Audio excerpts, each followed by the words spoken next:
이 로마서 5장 1절에서 4절까지 말씀의 중요함은 이것입니다.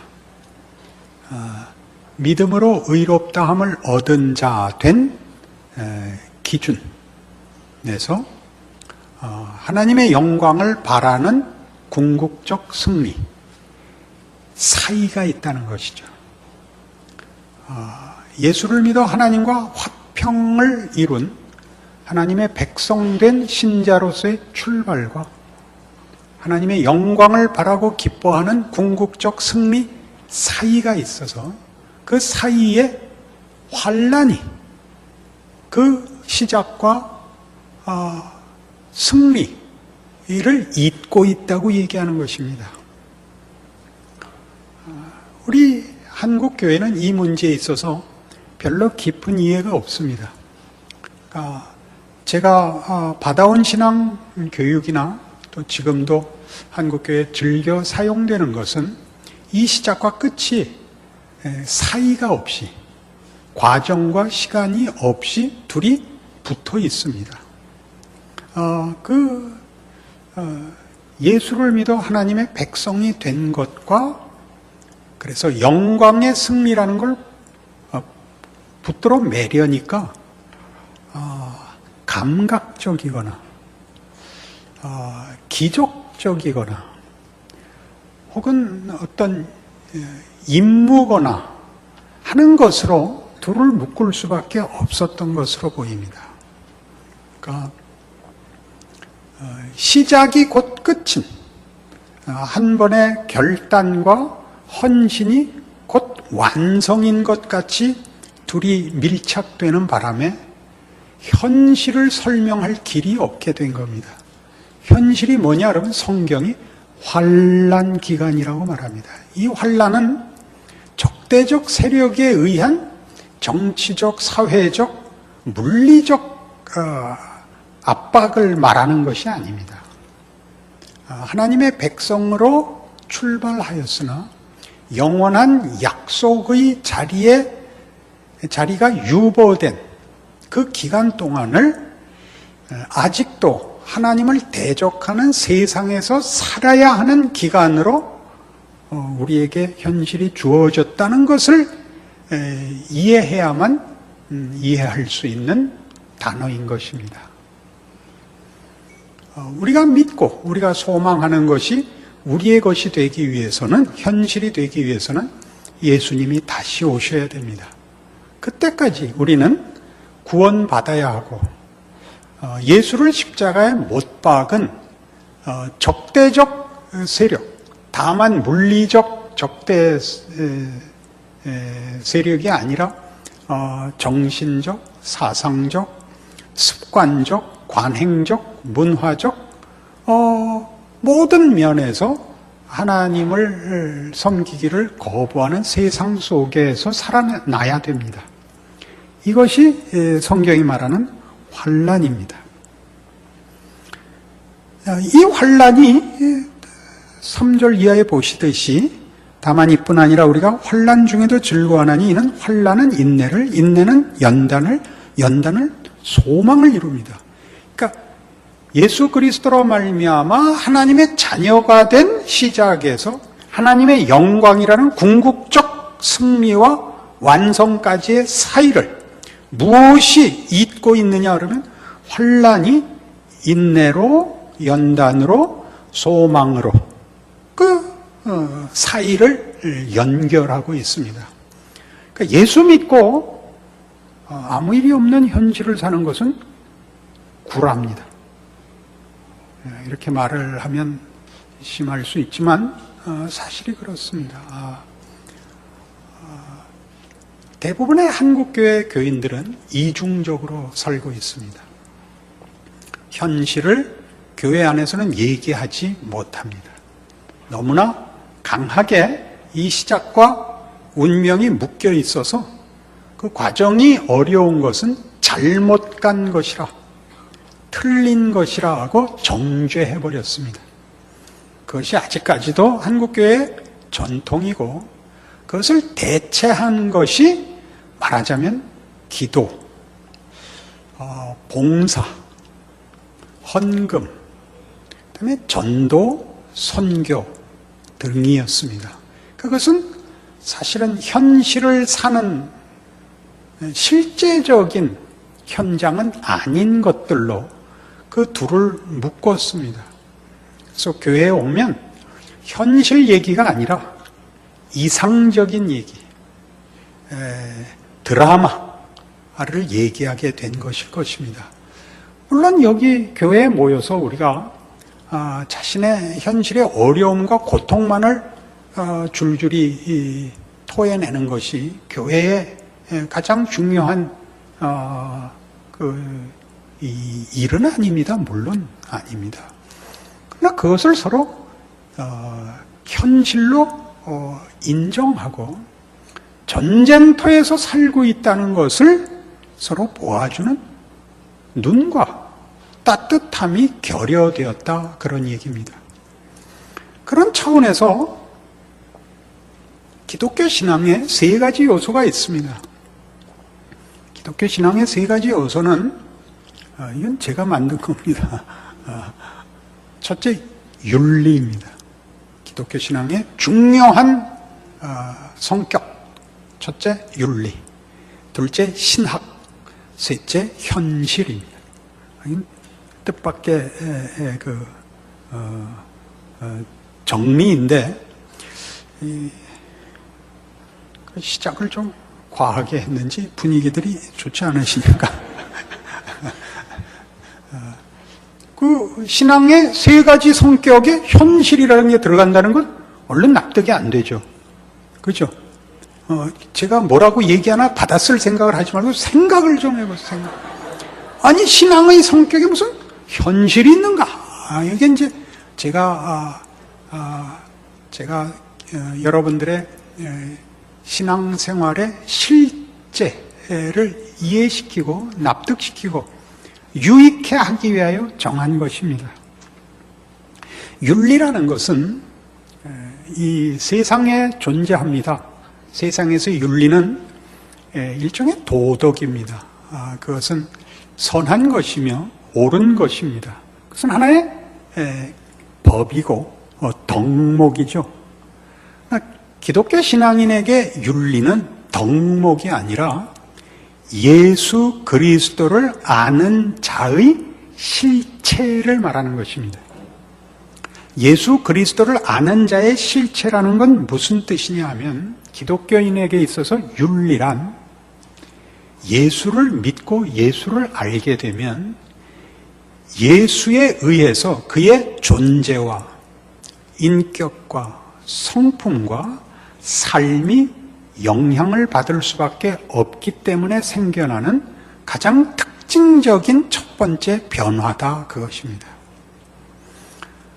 여러분들이 결혼을 하면 정상적으로는 여러분들이 한 아내의 남편이거나 한 남편의 아내라는 사실을 일부러 감출 수도 없고, 또 무의식 중에라도 배려를 안 할 수가 없습니다. 맛있는 거 사 먹다가 몇 개 더 사서 집에 갖고 가야 되는 법입니다. 신데렐라 맨이라는 영화를 보시면 어디 초청을 받아서 그 부부가 이렇게 스테이크를 먹게 됐는데, 스테이크가 이렇게 멋진 게 2개 나오니까 부인이 냅킨에 얼른 하나를 쌌습니다. 왜 쌌을까요? 애들 갖다 주려고. 둘이 하나 나눠 먹고 하나는 애들 갖다 주려고 싼 것입니다. 그건 부모로서 당연한 삶의 모든 행동과 생각에 영향을 미칠 수밖에 없는 위치입니다. 기독교인의 윤리란 바로 이것입니다. 예수를 알았기 때문에 생기는 세상이 만들어낼 수 없는 어떤 덕목들인데, 그 덕목은 그의 인격과 그의 삶을 지배하는 것입니다. 이 부분이 우리는 종종 그 인격적이지 않은 예수라는 분과의 인격적 관계와 인격적 항복, 인격적 순종이 아니라 자꾸 법칙이 됩니다. 법칙이 되면 법이 먼저 등장을 합니다. 법의 무서운 점은 우리 팔복할 때 제가 전체 주제를 그것으로 삼았듯이 하나님의 의의 특징은 법칙 위에 인격이 있다는 사실이었습니다. 인격만이 용서와 이해와 기다림이라는 융통성이 있습니다. 법에는 그런 게 없습니다. 왜냐하면 그것은 죽은 것입니다. 그것 자체는 그런 융통성을 발휘할 수가 없습니다. 그러나 기독교 신앙의 윤리는 어떤 법도 그 법을 쥐고 있는 인격의 융통성보다 앞설 수가 없습니다. 분리될 수가 없습니다. 가장 대표적인 예가 솔로몬의 지혜죠.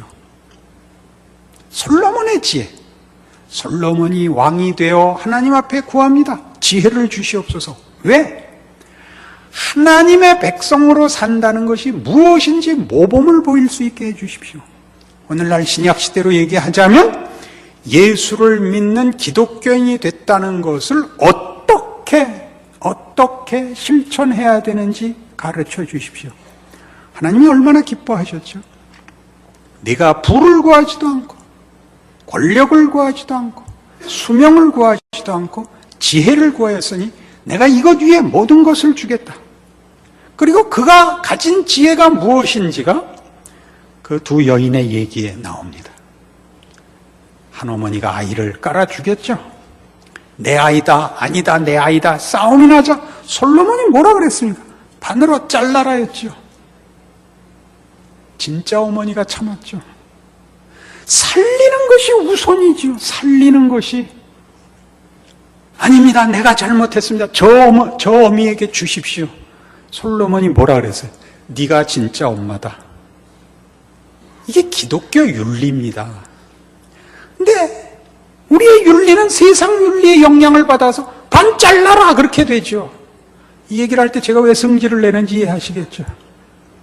예수는 없어지고 십자가를 지러 온 예수는 없어지고 용서하는 예수, 회복을 기다리는 예수, 참으시는 예수는 없고 심판만 드러나는 윤리가 되고 말았습니다.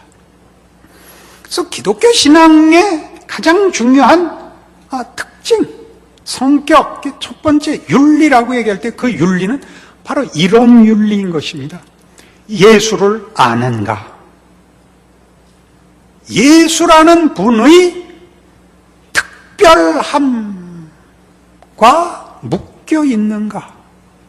이것이 기독교 신앙을 대표하는 세 가지 성격 중에 첫 번째인 것입니다. 예수를 아는가? 예수에 의하여 영향을 받는가? 그 인격적 관계에 의하여 그가 생명과 용서를 가지고 있는가 묻는 것입니다. 이걸 여러분의 현실 속에서 살아내야 되는 것입니다. 환난 속에서 하나님의 자녀로 부름을 받고 그 영광의 완성의 약속 속에서 이 세상 속에서 여러분은 예수를 아는 자로서 예수가 뭐가 다르냐? 예수를 믿는다는 것이 뭐냐를 세상 앞에 바로 이 특징으로 제일 우선 변화하며 책임을 져야 됩니다. 여기가 책임지어지지 않고 기독교 신앙을 그 다음 것으로 시작할 수가 없습니다.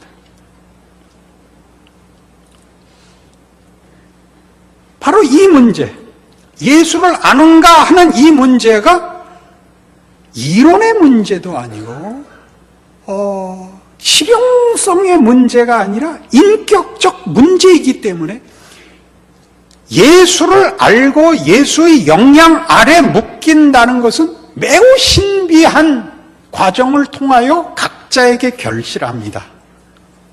이것과 같죠. 부부를 보세요. 원래 둘이 눈이 맞지 않고 소개에 의해서 부부가 되기가 얼마나 어려우냐면 아무리 좋은 조건을 나열해도 다 마음에 안 듭니다. 미국 명문대를 나오고 얼마나 집안이 대단하고 부자고 잘생겼고 그래야 별게 다 꼴 보기 싫습니다. 별거리야. 미국까지 갔다 온 게 왜 머리는 까맣대. 별게 다 시비거리가 되는데 눈이 뿅 가면 어떻게 되느냐? 그 사람 고칠 수 없는 병을 가졌대. 내가 평생 보살피면 되지. 애 못 낳는데 입양하지. 아무것도 그를 가로막을 수 있는 것이 없습니다. 근데 왜 뿅 갔는지 결혼해서 3년만 지나면 누구나 한번 의심을 하게 됩니다. 부부란 하나도 같은 게 없습니다. 하나도 같은 게, 식성까지도 같지 않습니다. 좋아하는 것도 다르고 모든 버릇이 다른데 왜 부부가 됐는지 참으로 통탄할 일입니다. 이 사람 아니면 누구랑 살아도 지금보단 나을 것 같습니다. 그런 생각 안 해보신 표정을 지으시는데 참으로 신기한 게 부부입니다.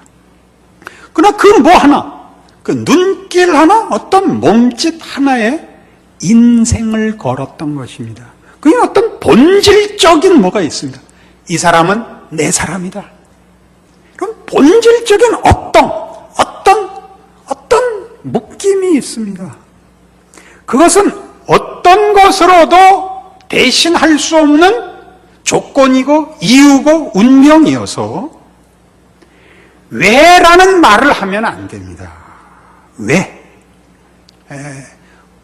그 모든 사람들이 이 질문을 받지 않습니까? 그 보통 여자들이 많이 받는데 부인이 아주 괜찮은데 왜 그 남자랑 결혼했는지 도저히 이해가 안 가는 경우가 제일 많습니다. 왜 결혼하셨어요? 이번에도 어디 갔다가 어떤 사모님한테 그 간증을 들었어요. 그 남편 되는 목사님이 전혀 생각이 없어요. 그 사모님이, 그 자기 남편 된 목사님이 자기를 좋아해갖고 매일 선물을 사오는데 그거 얼마나 가난한지 자기가 잘 알고 있답니다. 하루 1,000원이 없는 사람인데 매일 3만 원어치씩 선물을 사와서 드디어 화를 냈대요.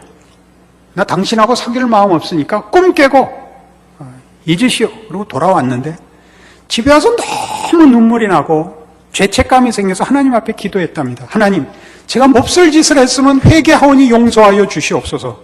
그랬더니 다시 찾아가야겠다는 생각이 들어서 전화를 했대요. 아무개 씨, 내가 아까 말 심하게 한 것 같습니다. 내일 다시 만납시다. 그랬더니 그 남편 된 목사님이 뭐라고 말을 해서 기가 막히겠냐. 내 그럴 줄 알았어. 그래서 그냥 자기가 같이 산대요. 그래서 그 집안은 가족 나들이를 가면 아버지는 빼놓고 아들, 딸과 어머니만 간답니다. 이 노회 전체가, 그 교인 전체가 이 목사님을 다 그렇게 인정하고 행복하게 살고 있습니다. 신기하죠? 한 사람이 한 사람에게 마음을 뺏기고 행복한다는 것은 다른 무엇으로도 설명할 수 없는 어떤 다른 이유 때문입니다. 우리는 그걸 알 수가 없습니다. 근데 우리는 그것을 논리화하고 규칙화하려고 합니다. 그래서 윤리가 자꾸만 비인격성으로 굽어집니다.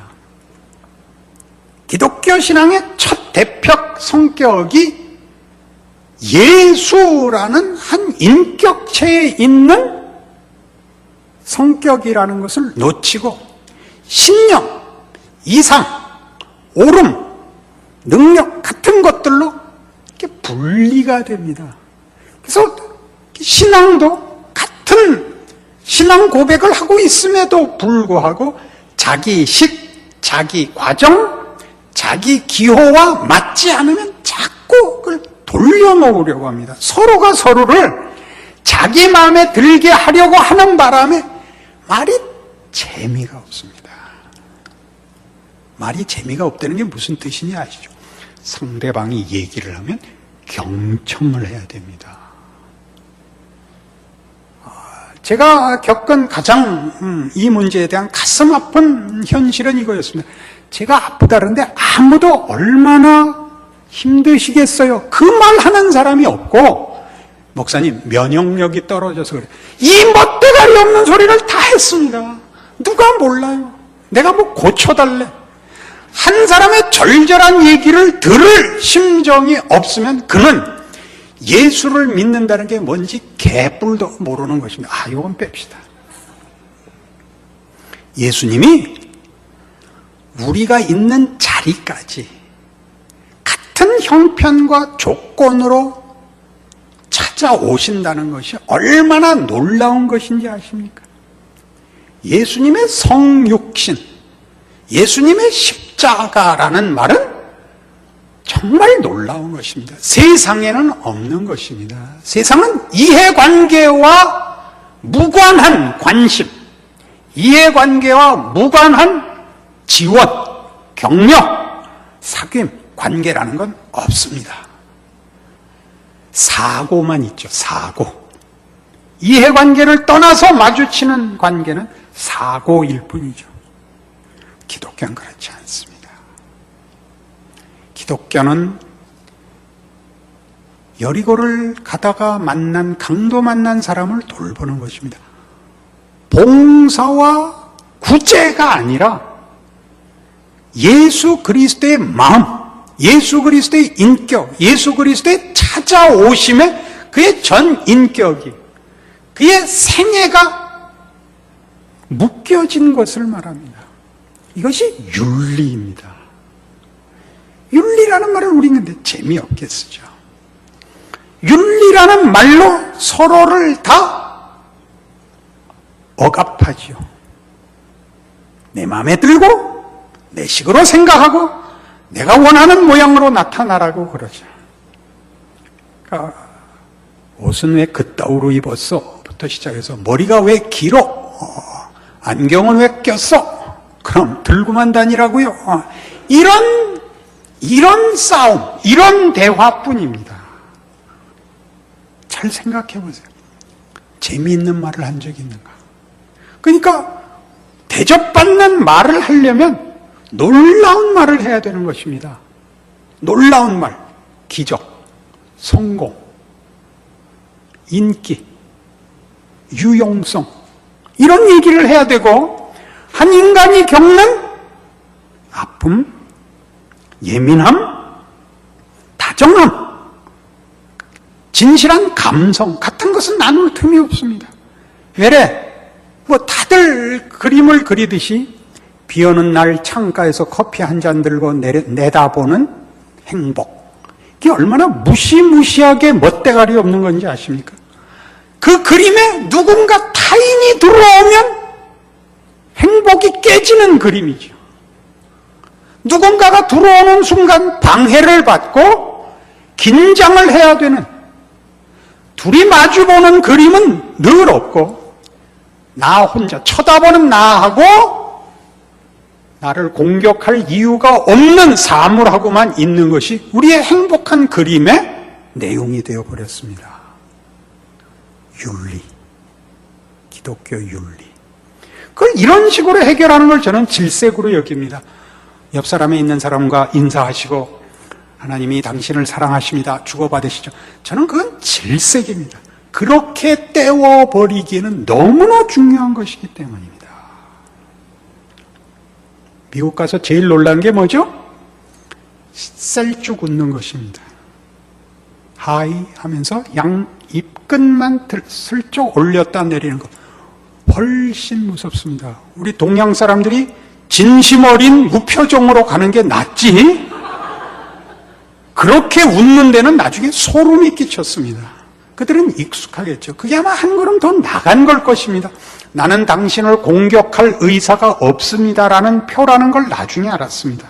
근데 우린 원래 남을 공격하지 않는 사람들입니다. 선에서가 아니라 서양보다는 좀 덜 살벌한 사회를 아직 살고 있기 때문입니다. 기독교 신앙에서 우리는 최소한 입 다물고 있던 시대가 지나서 이제 큰 소리 치는 시대에 왔습니다. 뭘로 큰 소리 치겠습니까? 이것이 옳다, 이것이 신앙이다 라고 얘기하는 것은 다 일단 빗나간 것입니다. 사람이 달라져 있어야 됩니다. 예수와 관계를 맺고 있는 자의 받을 받은 영향이 드러나야 됩니다. 이런 말을 이렇게 심각한 얼굴로 사납게 해야 되는, 저쪽으로 넘어간 철사줄을 이쪽으로 잡아당겨야 되는 현실이 되었습니다. 그래서 우리는 각각이 신비한 방법으로 예수 그리스도와 묶여 있다는 것을 인정해야 됩니다. 그리고 그것이 당신은 당신이 믿고 있는 예수에 대해서 얼마나 알아 하는 정보의 양과 다르다는 걸 알아야 됩니다. 그래서 내 믿음의 강점이 상대방에게는 전혀 경험되지 않고 생각되지 않는 것일 수 있다는 것을 인정해야 됩니다. 상대방이 예수를 내가 이해하는 식으로 이해하지 못했다고 해서 그가 예수를 못 만났다고 얘기하는 것은 하나님이 우리의 이해보다 작다고 얘기하는 것입니다. 하나님의 일하심은 우리의 이해를 넘어서는 것입니다. 그 무게와 깊이와 넓이와 내용에서 그러합니다. 하나님은 신비한 분입니다. 어떻게 한 영혼을 그 앞에 무릎 꿇리는지 우리는 사실 자기 경우밖에 알지 못합니다. 그리고 모두 그렇게 인격적으로 항복하여 예수 믿는 자로 하나님의 자녀가 되어 있는 것입니다. 그래서 우리의 윤리는 바로 이 문제, 내가 항복하고 내가 묶이고 내가 믿고 있는 예수라는 분의 영향 아래 항복한 만족으로 살고 있는 자라는 것을 그 첫 번째 성격으로 대표하는 자여야 합니다.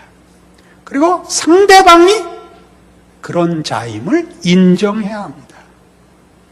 그리고 그것이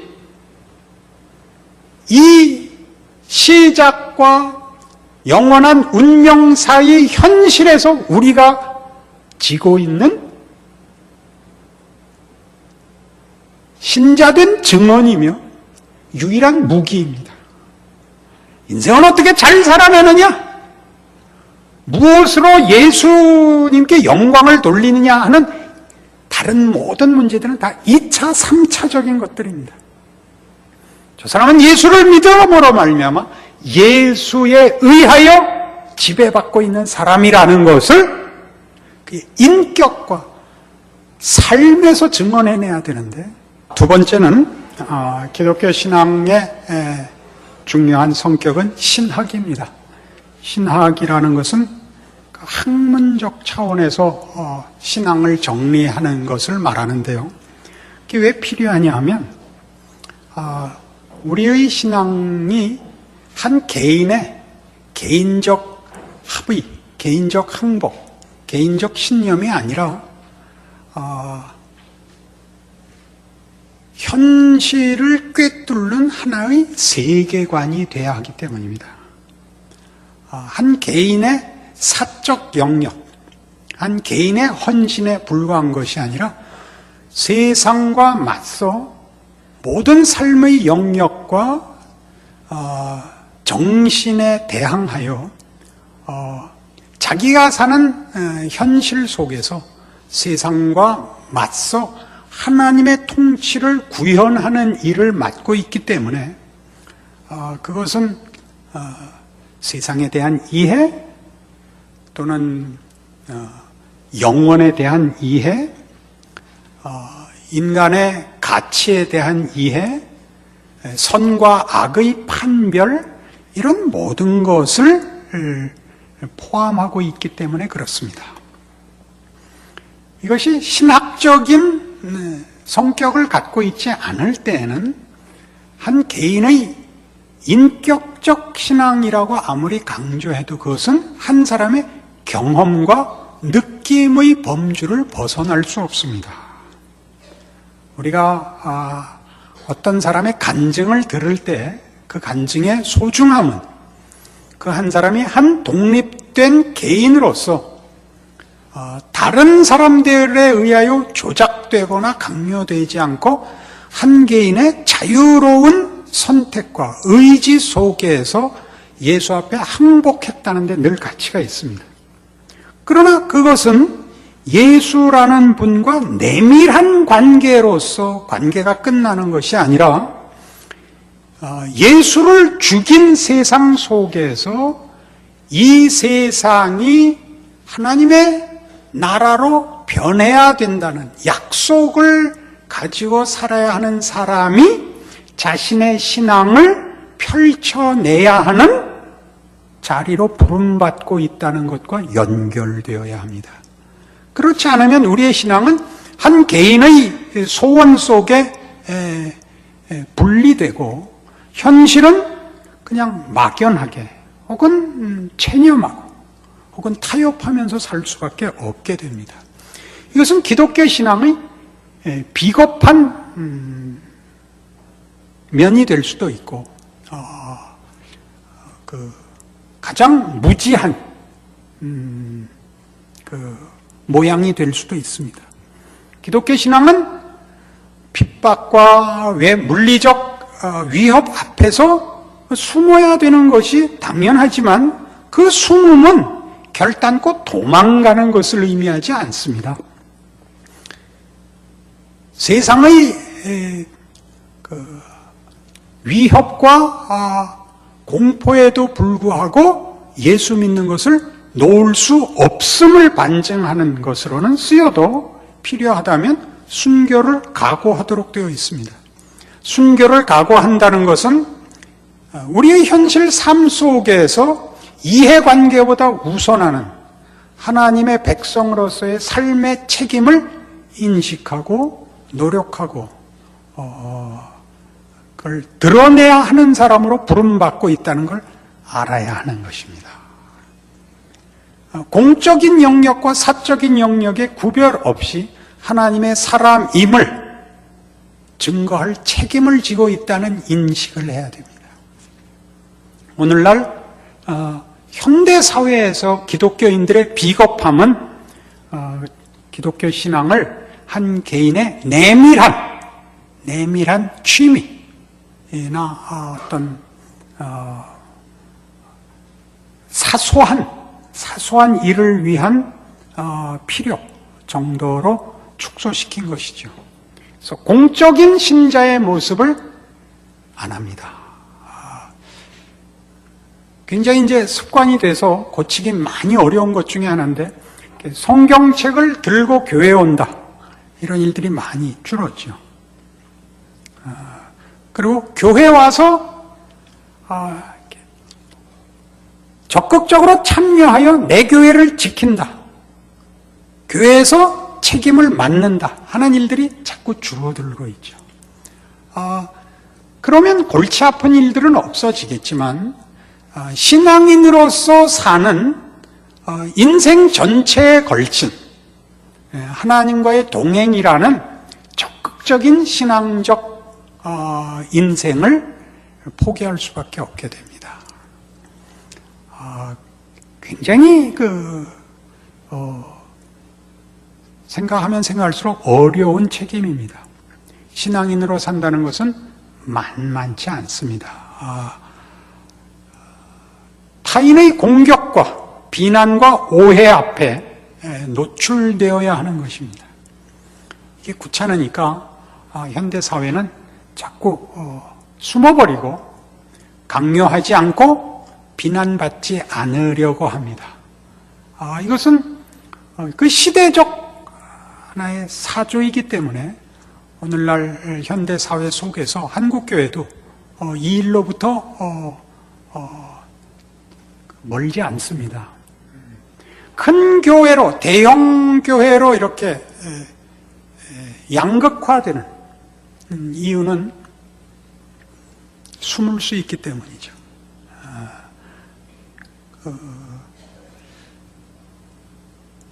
그거 분명히 잘하는 거 아닙니다. 그러나 그것보다 더 어떻게 할 수 있느냐 하는 거를 기도하시고 부끄러워하셔야 됩니다. 기도도 안 하고 부끄러워하지도 않는데 이 시대에 무서움이 있습니다. 가만히 있는 게 최선인 그런 것은 안 됩니다, 사실은. 교회에서 책임을 맡으시고, 교회에서 책임을 맡으면 꼭 해야 되는 것이 구차는 일을 하셔야 됩니다. 우리는 다행히 거기에 저촉되는 분이 없으니까 제가 이 예를 들 수 있는데, 예전에 제가 자라나던 시절에도 한국 사회는 아직 회의를 잘 할 줄 모릅니다. 당회가 매끄러울 리가 없습니다.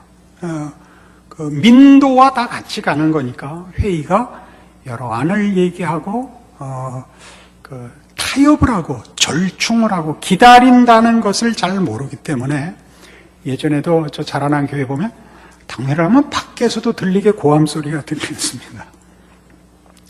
그때 우리 대학부의 고문이셨던 장로님이 저에게 말하기를, 나는 그래서 당회 안 들어가. 그때 굉장히 멋있어 보였습니다. 지금 생각하니까 가장 비겁한 사람이었습니다. 들어가서 그 지경에 참석하여 말을 안 할지라도 자리를 지켜야 됩니다. 마음에 안 드는 꼴을 봐야 하고 같이 합의해야 됩니다. 정답이 안 나오면 우리 한 번 더 생각하고 기도하고 모입시다 라고 해야 됩니다. 여긴 중직자 모임이니까 이 얘기를 해야 될 것 같았습니다. 서로의 생각과 관심이 다른 문제로 모여 있다는 것 기억해야 합니다. 타협이라는 것은 양보하는 것이 아닙니다. 하나님께서 함께 가라고 한 짐을 지는 것입니다. 혼자 오지 말고 둘이 오라, 셋이 오라, 100명이 함께 오라. 그것이 교회에 주어진 중요한 책임입니다. 같이 오라. 오다가 부상자 때문에 늦어져서 같이 죽는 한이 있어도 내버려두고 혼자 오지는 말아라. 그게 교회입니다. 그걸 해보면 그게 보통 어려운 일이 아니라는 걸 알게 됩니다. 가장 가치 없는 자를 위하여 내 생명을 위험에 내놔야 하고, 내 짐은 내 짐대로 지고 저 겁쟁이의 짐을 내가 대신 져야 한다는 것 이해하기 어렵습니다. 그러나 해보면 그것보다 중요한 것은 없습니다. 그런 모든 것을 말하자면 이때는 어떻게 해야 되는가, 이 경우는 어떻게 해야 되는가를 종합하여 분별을 주기 위하여, 정리하기 위하여 신학이 필요하다는 얘기입니다. 다만 이론과 명분을 나열하여 실천에는 도움이 되지 않고 책임을 회피하는 것으로 신학을 쓰는 것은 죄입니다. 그러나 신학이 없는 신앙은 아까도 얘기한 것 같이 분별이 있을 수 없고 균형이 있을 수가 없습니다. 그래서 신학은 중요한 기독교 신앙의 두 번째 성격이 됩니다. 세 번째는 아까도 서두에 말씀드렸다시피 현실입니다. 현실이 기독교 신앙의 중요한 성격이다라는 것은 물론 그 자체로 어폐가 있습니다. 현실주의자가 되라는 뜻이냐? 그렇게 반문할 수 있습니다. 그런 것이 아니라 현실을 담아내지 못하는 것은 신앙이 아니다, 그런 뜻입니다. 현실을 외면하고 현실의 짐, 주어진 짐을 외면하여 자기 좋은 것으로 현실을 대체하는 것은 신앙이 아니다, 그런 뜻입니다. 우리 마태복음 6장에 가시면 굉장히 중요한 말씀이 하나 나오는데 이 말씀입니다.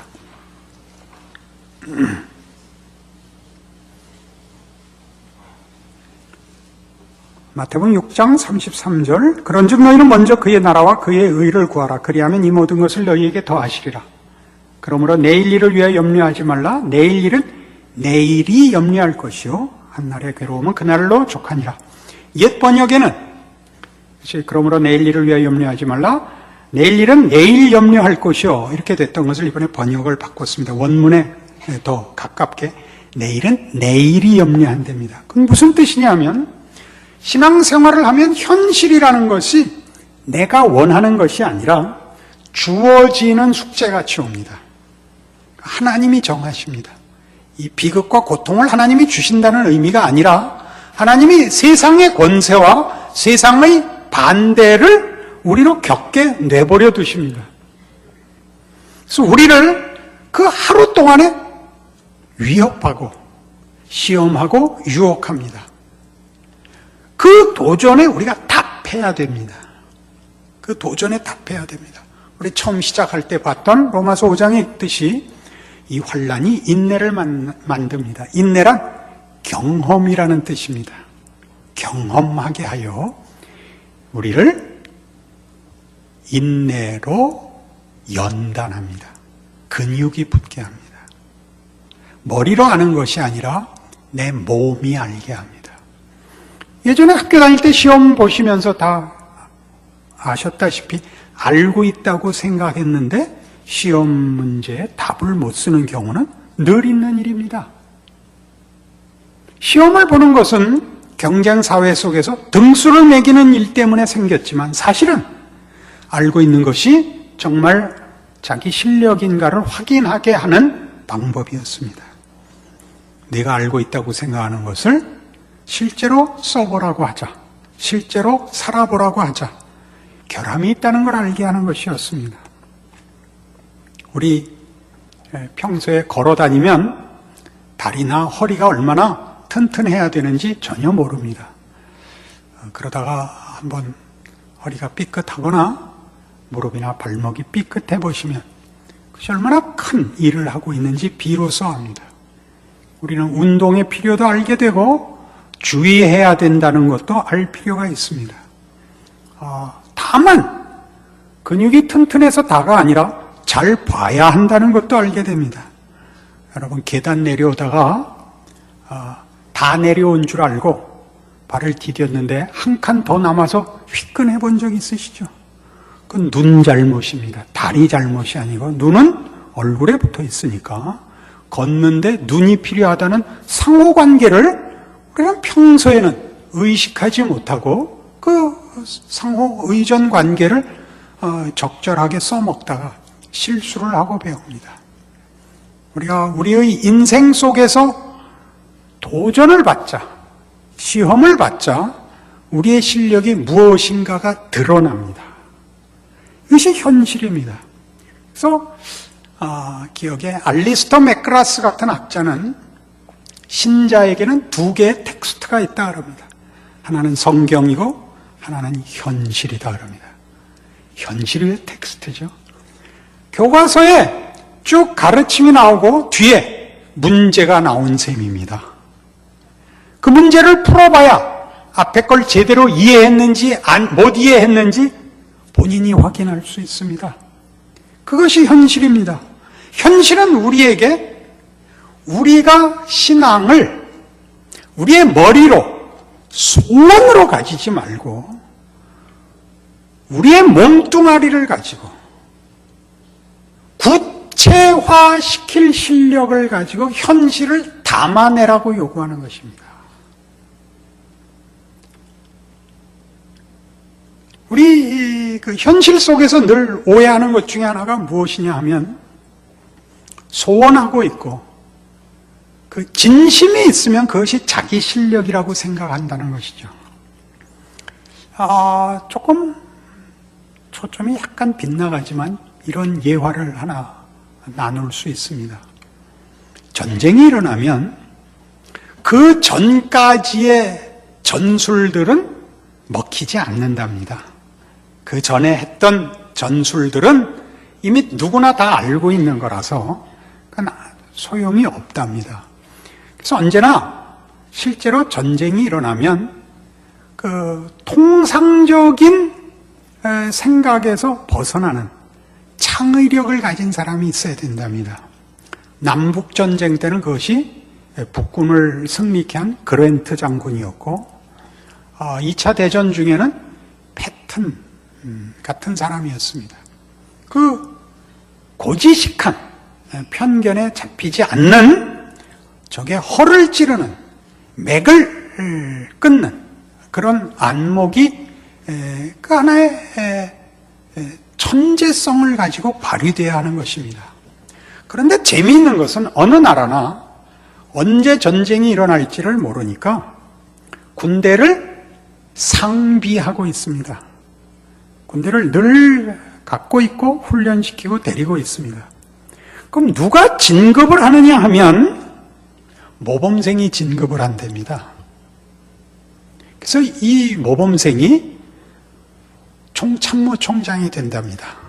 공부 잘하고 군복 깨끗이 입고 브리핑 잘하고 인사 잘하는 사람이 군 지휘관이 돼서 전쟁이 일어나면 백전백패한다는 겁니다.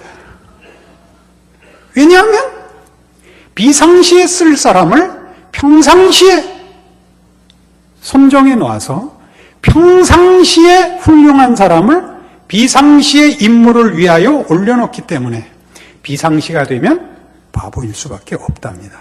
참으로 아이러니컬한 것입니다. 우리가 평상시에 모범생이면 실제적인 임무가 왔을 때 언제나 이길 걸로 생각합니다. 근데 전쟁이 일어났을 때 제일 중요한 군인된 덕목이 뭐냐 하면 맷집이랍니다. 맷집. 서로가 상대방을 얼마나 충격을 줬는지는 모르고 아군의 피해에 대해서는 바로 옆에서 보는 것이니까 분명하답니다. 아군의 피해는 분명하고 적군의 피해는 확인되지 않은 상태에서 모두가 겁을 내는 것이 당연하답니다. 그래서 도망을 간다는 거죠. 그러니까 뛰어난 군인들을 보면 이제 패튼의 경우는 자기가 총 쏠 일 없는 사람이니까 이 번쩍번쩍하는 별을 달고 투구도 반들반들하게 광인하게 하고 상하 손잡이 권총을 차고 장화 신고 그냥 그런 기갑부대 지휘관이었거든요. 그가 찬 권총으로 할 일이 없습니다. 적군을 쏠 일이 없는 사람입니다. 기갑부대의 책임자니까요. 그리고 이렇게 겁 없이 맹렬히 아군의 피해에 상관없이 성질을 부려서 앞으로를 독려한 사람입니다. 메가더도 그랬습니다. 메가더는 평생 철모를 쓴 적이 없는 사람입니다. 철모를 썼어도 죽을 놈은 죽는다. 그래서 늘 이 보통 군모를 헝겊으로 된 보통 군모를 쓰고 총 대신 지팽이 들고 전선을 돌아다닌 사람으로 유명합니다. 그렇죠? 그 역삼각형 라이방 쓰고 인천 상륙하신 분입니다. 매우 고마운 분이고 훌륭한 군인이고 그 기인입니다. 다들 기인입니다. 그러나 우리는 나중에 그런 사람들의 그 전기를 볼 때 전기 작가가 그의 괴담, 기담 같은 데 집중하는 것이 사실은 게 잘못된 것이라는 걸 알아야 됩니다. 그 사람들의 가장 큰 실력은 그 담대함에 있었던 것입니다. 누가 누구보다 머리가 좋은 싸움을 하는 것이 아니라 누가 더 자신의 임무를 기본으로서 이해하고 있는 거죠. 전쟁에 나선 군인이 겁을 먹어서는 안 되는 것입니다. 그것이 우리 현실이 우리에게 묻는 것입니다. 오늘날 가장 필요한 기독교 신앙의 현실이라는 성격은 우리에게 뭘 요구하는 것일까요? 우리 각자의 현실을 신앙인으로서 마주할 각오와 작정과 인내와 충성을 가지지 않는다면 신앙이라는 것은 전부 공허한 것이 됩니다. 예수를 믿는다고 말하는 사람이 자기라는 존재를, 자기가 겪는 현실을 신앙이라는 이름으로 맞대응할 수 없으면 신앙은 구체화될 수가 없습니다. 우리가 늘 이긴다고까지 섣불리 요구하는 것 아닙니다. 늘 이기라는 것이 아니라 첫 번째 덕목, 맷집을 기르십시오. 도망가지 마십시오. 신앙의 싸움을 시작하십시오. 그리고 얻어 터지고 다시 일어나십시오. 아까 잠깐 예를 드렸던 신데렐라맨은 그 실화였죠. 조 루이스가 나와서 그 타이틀을 뺏길 때까지 세계 챔피언을 했던 사람입니다. 시작은 노동판의 일까지도 없어서 자식들이 굶게 되어서 권투 선수 훈련용 상대가 되는 것으로 돈을 벌려고 권투 선수가 됩니다. 그러니까 선수가 되는 것이 아니라 이 사람은 스파링 파트너로서 그 시합에 나갈 선수에게 데미지를 주면 안 되는 것입니다. 맞는 일을 하는 것입니다. 이게 벌써 폼이 좀 한 것 같지 않습니까? 오소독스한 딱 팔꿈치를 옆구리를 딱 보호하고 양턱을 보호하는 빛나는 눈초리와 함께 얻어 터지는 겁니다. 맞고 돈을 받고 들어와 가족을 먹이는 거죠. 맞는 일로 시작해요. 나중에 어느 약속된 시합에 선수가 나타나지 않아서 대타로 올라섰다가 이기고 또 이기고 또 이겨서 챔피언이 되는 얘기입니다. 그가 얼마나 훌륭한 승자인가를 얘기하지 않고 영화 내내 그가 어떻게 현실을 싸워 도망가지 않았는가 얘기를 하고 있는 것입니다. 훌륭한 사람이죠. 우리는 이 맷집이 없습니다. 한국 교회가 욕먹는 시대가 되었습니다. 욕먹어야죠. 예수님이 붙잡히고 사형에 처해지자 제자들은 다 도망갔습니다. 예수님 알고 계셨습니다. 내가 오늘 다 울기 전에 3번 나를 부인하리라. 당신의 길을 가시면서 너는 돌이킨 후에 내 형제를 굳게 하라. 그렇게 말씀하시죠. 돌이킨 후에. 실패해보지 않고서 배우는 사람은 없습니다. 앉아서 말로 신앙생활을 할 수는 없습니다. 싸움터에 나서야 됩니다. 이런 일들이 이제 어떤 다른 것, 교회가 하는 큰 어떤 사회적인 일들, 구제, 봉사, 구국기도회, 선교, 이런 것들이 본질이 아니고 이게 본질이라는 것으로 이제 사회에서 현실이 우리에게 도전하기 시작한 것입니다. 옛날에는 기독교가 사회의 향도였다. 기독교 지도자는 사회와 국가의 지도자였다. 이런 것으로 가치를 인정받았습니다. 그것은 조금 다른 것입니다.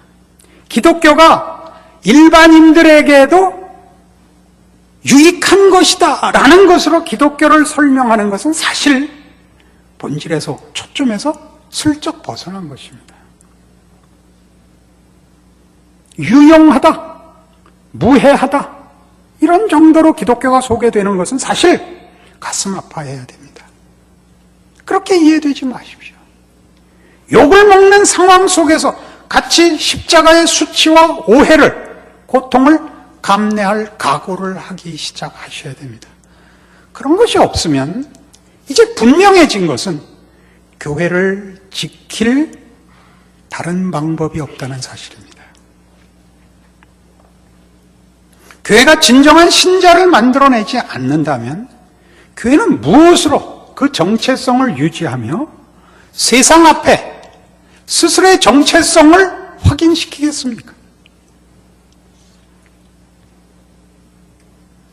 세상적인 잣대로 교회를 욕하고 비난하고 공격할 때 교회 보고 끊임없이 욕먹지 않게 답을 하라고 하기 시작하면 우리는 끊임없이 세상이 요구하는 답들을 찾으러 가느라고 신앙인이 되는 일을 중단할 수밖에 없습니다.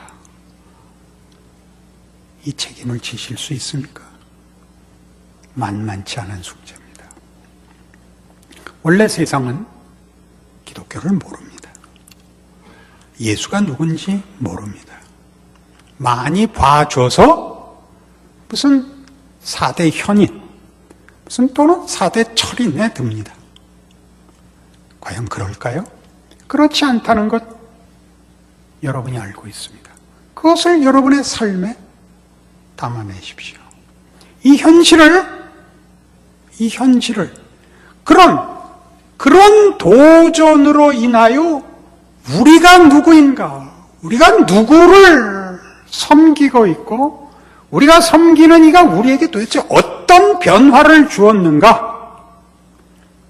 증거할 기회로 이해하지 못하면 신앙은 대단히 고통스러운 것이 됩니다. 신앙생활은 다만 변명하기에 급급한 것이 됩니다. 거기에는 기적도 명예도 위대함도 없습니다. 고린도 후서 4장에 가시면 아주 재밌는 말씀이 나오는데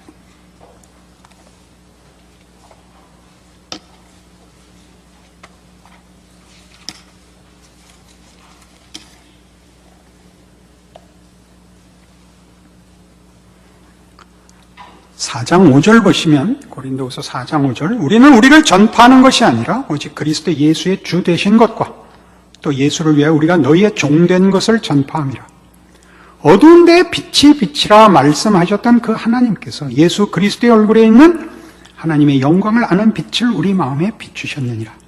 우리가 이 보배를 질그릇에 가졌으니 이는 심히 큰 능력은 하나님께 있고 우리에게 있지 아니함을 알게 하려 함이라. 이 보배를 질그릇에 가졌다 그럴 때 우리는 보배는 예수 그리스도고 우리는 육체에 불과하다. 진흙으로 빚어진 육체에 불과하다. 이렇게 자주 이해를 합니다. 크게 틀리지 않았으나 이 질그릇이란 뜻은 이 보배를 일상의 수수한 질그릇 속에 라는 뜻입니다.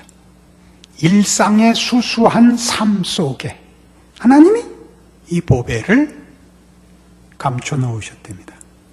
일상의 수수한 삶 속에. 그것이 질그릇입니다. 위대하거나 극적이지 않은, 차별화되어 있지 않은, 아주 일반적이고 통상적인 일상 속에다 예수 그리스도를 감춰 놓으신답니다. 그래야 그 속에서 이 기적을 이루신답니다. 그 앞에 있는 것 같이 어두운 데에 빛이 빛이라 말씀하셨던 그 하나님께서 하시는 창조의 사역, 그 기적이 일어난답니다.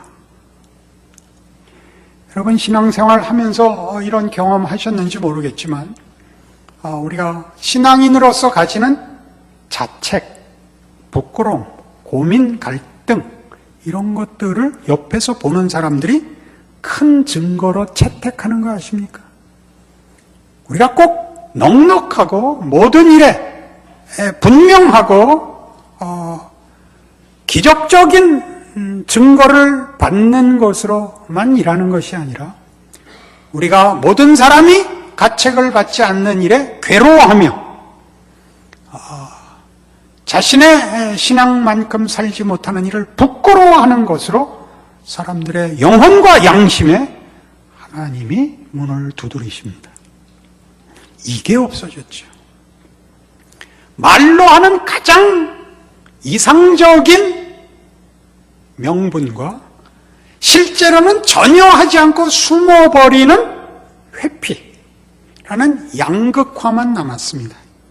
말을 하면 가장 멋진 말을 하고 실제로는 아무것도 안 하고 숨어버리는 신앙이 이제 우리 한국교회도 현실이 되었습니다. 모두가 한국교회를 욕하고 그 비난을 하고 또 비난받아 마땅합니다. 그러나 하나님이 그 속에서 우리를 만들었습니다. 우리가 비난하는 무식한, 맹신적인, 기복적인, 그리고 언행이 일치하지 않는 그분들을 통해서 우리가 빚어졌습니다. 놀라운 일입니다. 잊을 수가 없습니다. 믿음이 뭐냐? 제가 이렇게 정의를 했습니다. 외면할 수 없고 포기할 수 없는 붙들림. 비난하지만 여러분이 이걸 버릴 수는 없지 않습니까? 비난하는 이유는 뭐죠? 여러분이 져야 할 책임을 누군가가 대신 맡으라는 거죠. 우리 교인들이 저를 좋아하고 저를 존경하는 이유는 자기네들 책임은 저를 존경하는 것으로 끝이 나고 지 짐은 저보고 지라는 것입니다. 제가 그걸 속을 것 같습니까? 제설교의 은혜를 받았으면 여러분의 삶이 변하셔야 됩니다. 어떻게 변해야 되느냐? 신자답게 산다는 것이 무엇이냐? 오늘을 신앙인으로 살려면 어찌해야 하는가? 묻기 시작하셔야 됩니다. 스스로에게. 하루도 자책하지 않고 저녁에 기도하지 않고 지나갈 수가 없습니다.